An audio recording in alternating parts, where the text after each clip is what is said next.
Assalamu alaikum wa rahmatullahi wa barakatuh. Donc, je suis désolée, j'ai une mauvaise mine, j'ai attrapé une grippe. Donc, j'ai un méchant bouton de fièvre sur la bouche. C'est extrêmement rare que ça m'arrive, mais ça m'arrive. Et ça m'est déjà arrivé. Aujourd'hui, il me semblait important d'aborder un sujet qui me passait par la tête. Et même si je suis malade et que j'ai mauvaise mine, c'est pas grave, ça fait partie de la vie. Et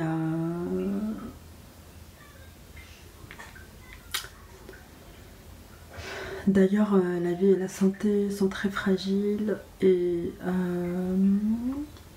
faut pas jouer aux éternels. On est éphémère dans cette vie. Il y a des jours bons et des jours moins bons. Des jours où on est en forme, des jours où on est moins en forme. Et il y aura un jour où ce sera terminé pour nous. Et où notre chair qui est bien harmonisée, bien agencée, bien animée, harmonieuse. Donc viendra le jour où elle sera pourrie, écœurante, dégueulasse, au point qu'on doive l'enterrer profondément pour pas sentir ses odeurs. Tout ça, c'est des choses qu'il ne faut pas oublier. Et donc aujourd'hui, en fait, ce dont je voulais parler, c'était en fait de notre approche du Coran. Et on a tort dans notre approche du Coran de vouloir tout comprendre. Le Coran n'est pas à comprendre. Le Coran est là pour nous intriguer, il est là pour nous captiver, il est là pour retenir notre attention sur un tas de choses qu'on ne sait pas et qu'on ne saura jamais. Et toutes ces choses qu'on ne sait pas et qu'on ne saura jamais,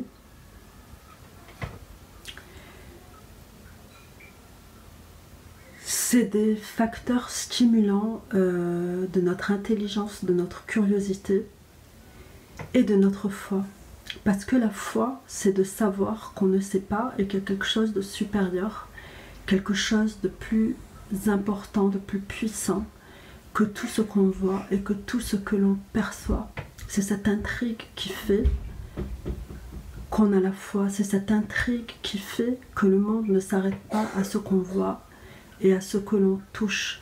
Et cette intrigue, elle est fondamentale. Cette intrigue, sans elle, on n'a pas d'approche du Coran. Sans cette approche de mystères et de choses innombrables qu'on ne peut pas cerner de notre savoir, qu'on ne peut pas totalement cerner de notre savoir, on ne peut pas avoir une approche du Coran qui soit véritablement pieuse et qui soit véritablement religieuse. Le Coran, c'est pas un carton avec des formes triangulaires, carrés, ronds, ovales, etc. qu'on peut classer et dont le contenu peut être appréhendé et cerné de notre savoir. Pas du tout. Et en fait, je pense que ce qui est important avec le Coran, c'est de retenir qu'il y a des événements et des lignes. Il y a des lignes émotionnelles dans le Coran, et je pense que c'est par ces lignes émotionnelles qu'on va le mieux explorer notre rapport au Coran, parce que je rappelle que le Coran est là pour qu'on ait un rapport au livre. Le Coran est là en tant que révélateur de tout ce qui va vibrer en nous et de tout ce qu'on a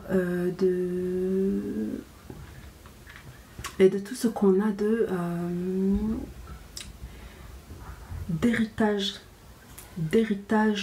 en nous, dans nos gènes à la fois personnels et à la fois universels. On a l'héritage de l'existence humaine. Et en fait, le Coran, il va stimuler notre mémoire, notre héritage, notre approche, notre sensibilité. Mais on ne pourra pas dire voilà ça je sais, voilà ça je sais, voilà ça c'est comme ça, voilà.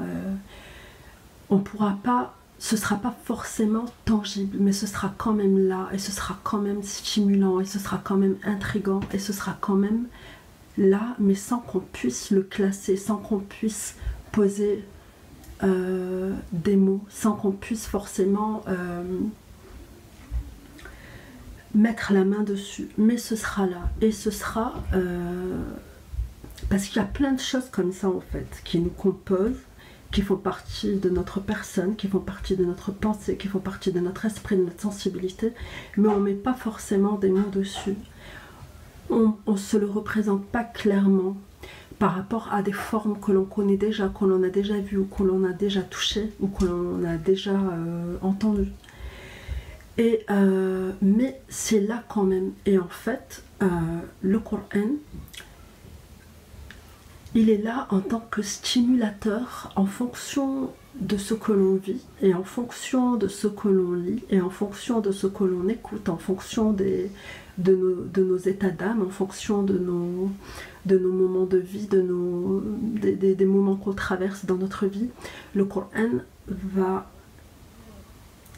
va jouer un rôle de miroir, de stimulateur, de révélateur de quoi Allah seul le sait, et Allah subhanahu wa ta'ala nous a invités à lire le Coran et à se le remémorer et à s'y référer et à en faire un code de conduite. Et quand on pense qu'Allah subhanahu wa ta'ala nous a exhorté à se mémorer le Coran et à en faire un code de conduite et de compréhension du monde, on se rend compte à quel point en réalité notre existence est foisonnante, et à quel point on oublie que notre existence est foisonnante. Et le Coran, dans ses mystères et dans son style très particulier et très extraordinaire, nous rappelle à ça, nous rappelle qu'on ne se connaît pas, et qu'on ne connaît pas la vie, et qu'on ne connaît pas l'instant présent. On ne connaît pas, on est là, on existe, on est présent, et il y a cette vibration de vie qui fait qu'on est présent, qu'on respire, qu'on est allumé dans la vie, mais ça n'est pas une connaissance. C'est pas exactement ça qui va nous guider, qui va nous montrer quoi faire, qui va nous stimuler, qui va stimuler notre cerveau vers telle ou telle chose à faire, vers telle ou telle solution, vers telle ou telle alternative, etc. etc. On a une présence, une conscience de notre présence, mais notre lecture du Coran va d'une manière que je ne peux pas expliquer. Elle va nous aiguiller et nous amener à des solutions qu'on ne soupçonne pas, qu'on ne prévoit pas et qu'on ne connaît pas encore pour l'instant. Allah subhanahu wa ta'ala nous dit dans le Coran que chaque jour il accomplit une œuvre nouvelle. Lequel donc des bienfaits de votre Seigneur n'irez-vous? Et ça en fait, il faut toujours s'en rappeler, parce que la vie, elle est en nous comme le rayonnement d'une source intarissable, et à cause de nos habitudes, à cause de nos a priori, on a tendance à casser ce rayonnement, à l'empêcher de jaillir, à l'empêcher d'avoir une incidence, à l'empêcher de nous traverser, de nous rendre transcendants et de nous rendre plus large d'esprit, plus ouvert d'esprit, plus conscient des possibles, plus conscient de tout ce qu'on peut faire, plus conscient de tout ce qui est à notre portée. Allah subhanahu wa ta'ala nous dit dans le Coran: il vous a assujetti tout ce qui est dans les cieux et sur la terre, le tout venant de lui. Et il nous dit encore qu'il y a des gens qui parlent d'Allah sans science ni livre éclairant. Et ce livre éclairant, c'est le Coran. C'est le Coran. Et il nous dit dans cette ayah, il nous parle encore, il nous dit encore qu'il nous a assujetti tout ce qui est dans les cieux et sur la terre. Ce qu'il ne faut pas oublier et ce qu'il faut retenir absolument, c'est que on a tendance et on aime mettre des étiquettes, des classements. Ça c'est bon, je connais, c'est acquis, ça c'est bon, je l'ai déjà fait, ce chemin je suis déjà passé par là, je le connais, etc. etc. Mais le Coran il n'est pas comme ça. Le Coran, par notre foi, par notre révérence d'Allah, par le respect qu'on a pour Allah, on a une écoute et une présence pour le Coran qui fait que quand on va vers le Coran, on est muni de la profondeur de notre existence et on est là avec une écoute qui va faire que le Coran va nous montrer, le Coran va nous guider, le Coran va nous enrichir, le Coran va nous faire quelque chose, vous voyez, on n'a pas les mots suffisants. Et la seule chose qui nous reste à faire, c'est de se référer au Coran. On ne va pas rester collé H24 au Coran, c'est pas possible. Mais on est toujours rattaché au Coran par la révérence qu'on porte à Allah subhanahu wa ta'ala, par la révérence aussi qu'on porte au Coran. On est toujours rattaché au Coran.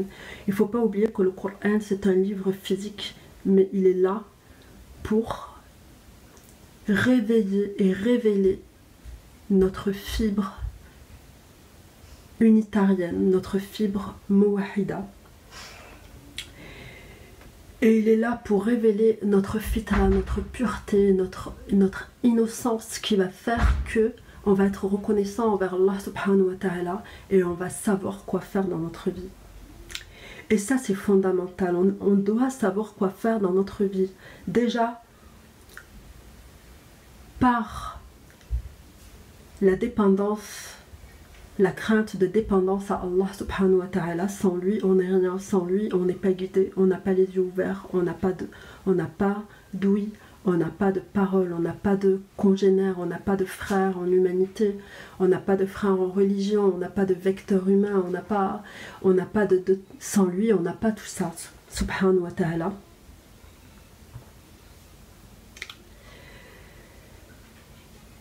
Subhanallah.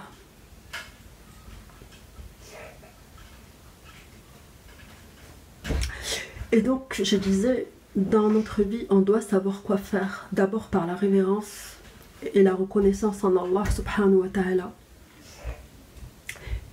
Et quand je dis on doit savoir quoi faire, c'est surtout se repentir, se vider, revenir au niveau zéro. Au niveau zéro de la dépendance à Allah subhanahu wa ta'ala. Sans lui, on n'est rien. C'est comme une ardoise qui serait... Une ardoise ou un tableau qui serait rempli d'inscriptions, tellement rempli d'inscriptions au point qu'on n'y distingue rien. À un moment donné, il faut savoir l'effacer. Il faut savoir l'effacer et revenir au niveau zéro. Et je pense que la prosternation, c'est un petit peu ça. Et que la prière, c'est un petit peu ça. Et que l'istighfar, c'est un peu ça. C'est revenir à Allah subhanahu wa ta'ala. Oublier notre ego, oublier tout ce qu'on a fait, parce que notre énergie, quand elle bouillonne en nous, quand on bouge, qu'on fait, qu'on s'exprime, qu'on court à droite à gauche, etc., on est aveuglé, elle nous remplit comme une cocotte minute, elle nous remplit. À un moment donné, il faut se vider de tout ça. il faut tout laisser décanter, il faut revenir au niveau zéro. Et il faut redevenir une écoute d'Allah subhanahu wa ta'ala, revenir une écoute à Allah subhanahu wa ta'ala. Mais qu'est-ce que Allah est en train de me dire? Qu'est-ce qu'Allah attend de moi? Qu'est-ce qu'Allah attend de moi? Est-ce que ce que j'ai fait c'était juste? Ou bien est-ce que ce que j'ai fait c'était pas si parfait que ça? La prochaine fois je dois peut-être améliorer, etc., etc. Et le tout sans culpabilité. La culpabilité, elle nous sert à ne pas faire de mal. Mais quand on a fait des erreurs, il ne faut pas s'alourdir de culpabilité. Il faut juste repousser le mal par ce qui est meilleur. Et ça, c'est pas moi qui l'ai inventé. C'est Allah subhanahu wa ta'ala qui nous le révèle dans le Coran. Astaghfirullah. Et donc le Coran est un livre de mystère. Ce livre, on n'aura jamais fini de le lire, on n'aura jamais fini de s'y référer, on n'aura jamais fini de revenir au Coran, on n'aura jamais fini de le lire, de le découvrir, de découvrir tout ce qui nous révèle sur nous et tout ce qui révèle de nos instants et tout ce qui révèle de notre psychisme et tout ce qui révèle de nos émotions et tout ce qui révèle de nos comportements et tout ce qui révèle de nos relations et tout ce qui nous révèle de tout ce qu'on doit faire en fait pour adorer Allah subhanahu wa ta'ala comme il faut et tout ce qu'on doit faire pour honorer Allah subhanahu wa ta'ala qui a mis la vie en nous et qui nous a programmés à vivre et à mourir. Celui qui a créé la mort et la vie afin de savoir qui de nous est le meilleur en œuvre. Subhanahu wa ta'ala.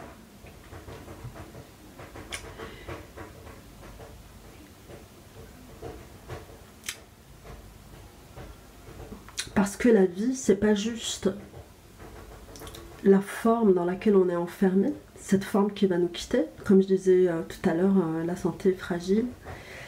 On est actuellement formé, harmonisé, animé, on est debout, on bouge, on est plein d'énergie, etc. Mais on n'est pas en pâte à modeler, subhanallah, on n'est pas en pâte à modeler du tout. Et on est fait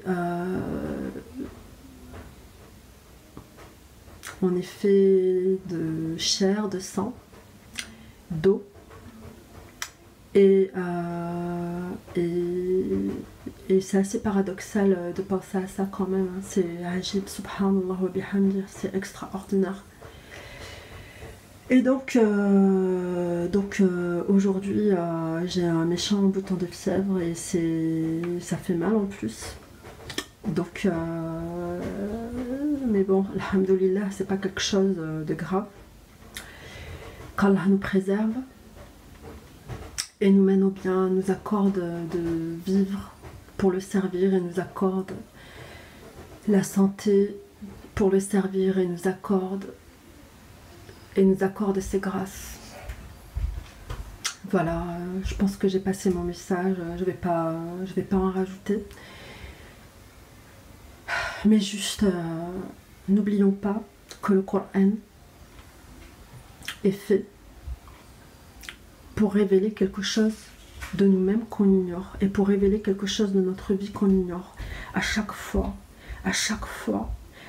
qu'on croit savoir, il y a une partie qui sait, c'est notre conscience, et toute une partie qui ne sait pas, qui ne sait rien, c'est notre subconscient. Et peut-être que le meilleur contrôle de notre vie, c'est d'avoir davantage d'écoute envers Allah subhanahu wa ta'ala et envers ce qu'il veut nous apprendre, envers ce qu'il veut nous révéler à l'intérieur de nous, là où tous les jours notre nafs a le dessus comme un tyran et là où tous les jours notre nafs inonde, noie et aveugle la révélation. Parce que subhanallah, c'est exactement ça, notre nafs, il inonde, il noie, il écrase et il étouffe la révélation et il fait barrière à la lumière d'Allah subhanahu wa ta'ala. Et il ne faut pas oublier que la piété, le din, la justice, c'est à la fois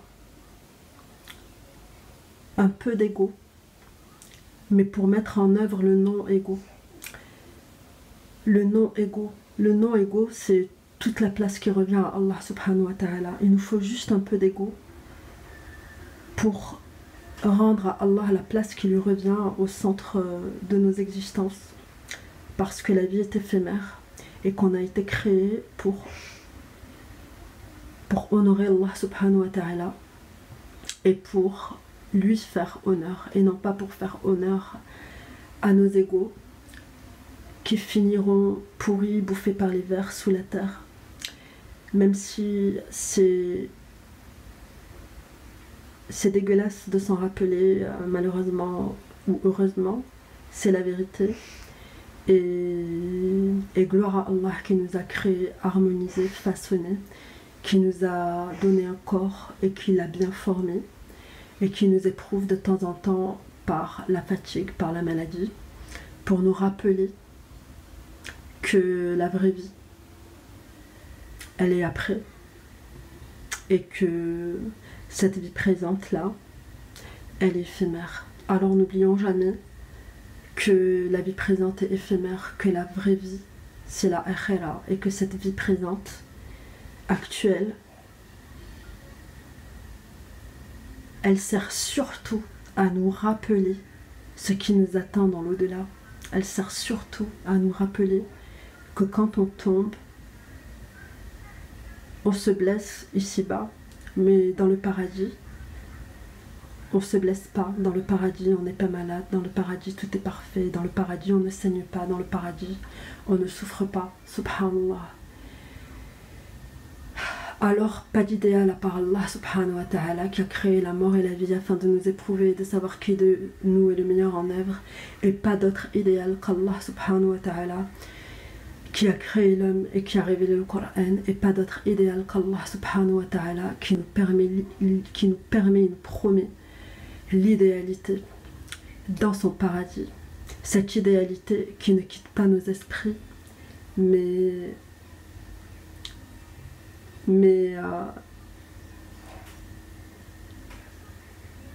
subhanallah, cette idéalité, elle ne quitte pas nos esprits. Et par notre indifférence à Allah subhanahu wa ta'ala, on prend la vie éphémère pour idéal. Et paf, on se retrouve ensuite dans un méchant trou, dans la souffrance, etc., etc., etc., etc. On se rend compte qu'on n'est pas au paradis, que le paradis c'est pas ici, et qu'on est descendu, qu'on est dans la dunya.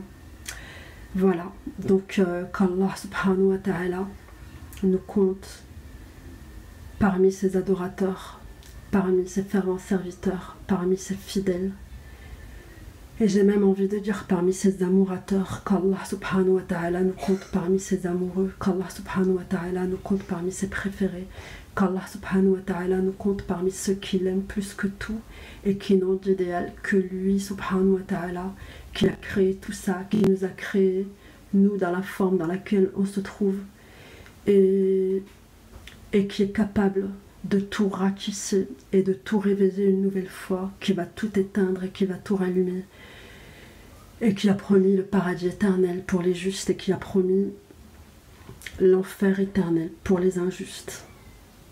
Et l'enfer est une certitude pour ceux qui ont la foi, ainsi que le paradis.